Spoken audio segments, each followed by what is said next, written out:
If you have several bicycles in the family, you will agree with me that sometimes it's hard to locate a parking space for them. These two fit here. My other bikes are somewhere else inside the house. This one is over here. My road bike is somewhere there, the corner of the home gym.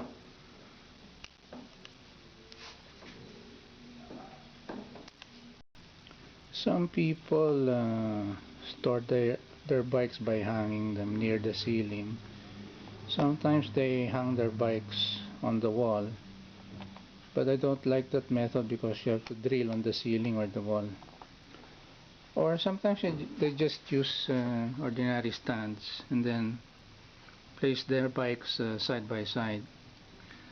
But here it consumes about 4 to 6 feet. So the most efficient way, efficient way of storing your bike is to store them upright, because if it's like that, you consume space about 4 to 6 feet. But if you store it like that on the floor, you save about 3.5 feet here. So instead of placing them side by side like that, it's more space saving to store them side by side like that. So you'll save space at the back of your bike. So I'll show you how to make a bicycle storage or bicycle stand that will enable you to store your bike not flat on the floor but upright like that, to save on space. I'll show you how to make this bicycle stand that will allow you to store your bikes upright. The material I used are just metal furrings, or sometimes they call it parlina in the hardware store. So metal furring. It's usually used for walling or the trusses of roofs. You attach the galvanized roofing then.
These are the measurements you need.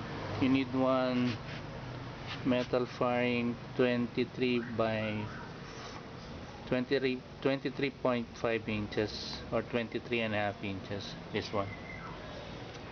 And then this one for support you need 22 inches. To get this some sort of angle bar here, you just cut the metal furring in half. So like this, so this is the original metal furring.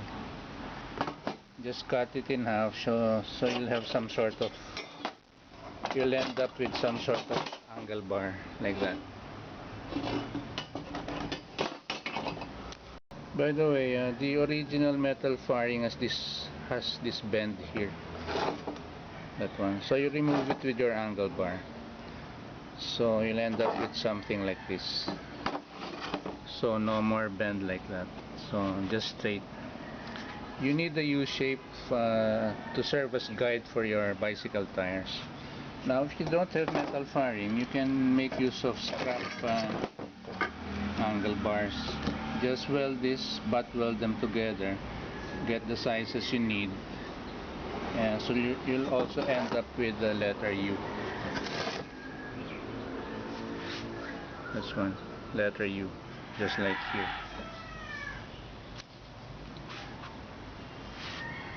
Now here, the size of this one is 17.5 inches. There's an outer part that's about 20 inches, this one. This enables you to adjust the height to accommodate all sizes of bicycles. To adjust the height, just remove this butterfly nut and then move it to the height you want. This is just rubber hoses, just place there. Cut a slit and then just place it there. That's to protect the paint of your bicycle seat post.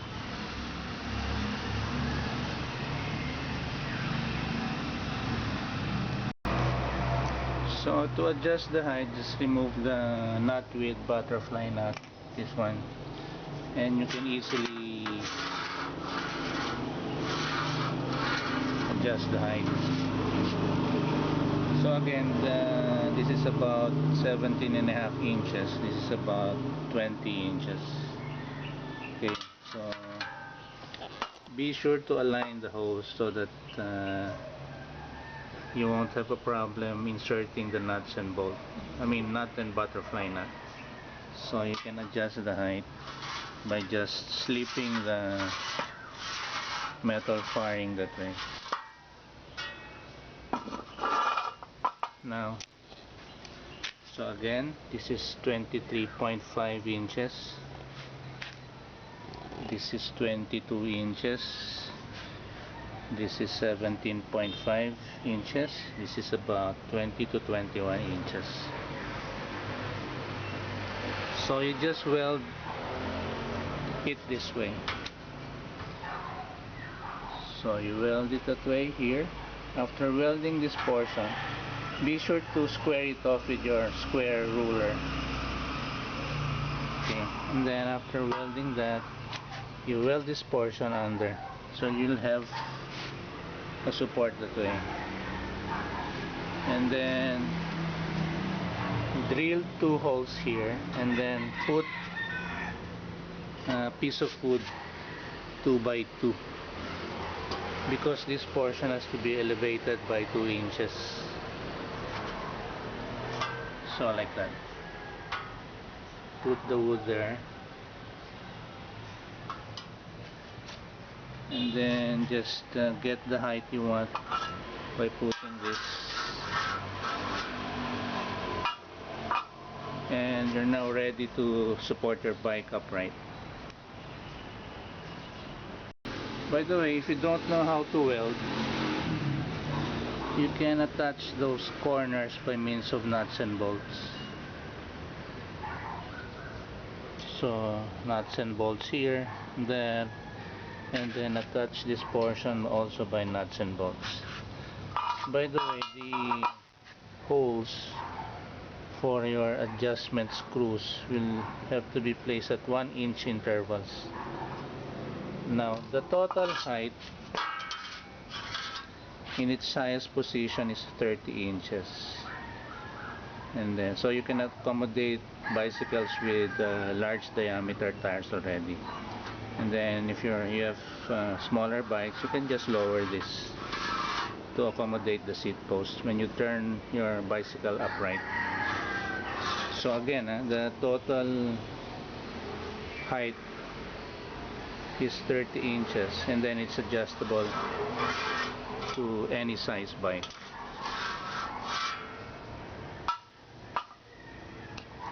determine the height you want, just tighten this butterfly nut so that it will stay in place.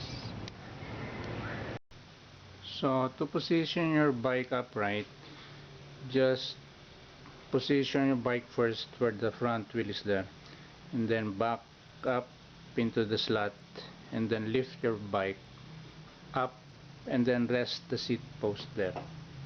That's how easy it is. Again, your bike should be faced forward, and then put the rear tire there, back up, and then lift the front portion, and then support the seat post there. So now you have an upright storage for your bicycle. Okay, time for coffee. Oh yeah. By the way, so that your front tires won't be moving, some use Velcro strap here, but since I don't have any Velcro strap, I just tied the handlebars first on the right side of the handlebar. I went down the seat post, tied it there, and then went up here again on the left handlebar, so it won't be moving, because this has a tendency to flip-flop that way. So that's it. So now with this stand, you can now position your bicycle upright. That's where you place the seat post. So again, enter here, lift the bike up, and just rest the seat post there. Now this is a space saver, because if you park your bike horizontally that way, you'll be consuming about 4 to 6 feet. But if you park it upright, you'll be saving this portion. It's about 3.5 feet here, or 3.5 feet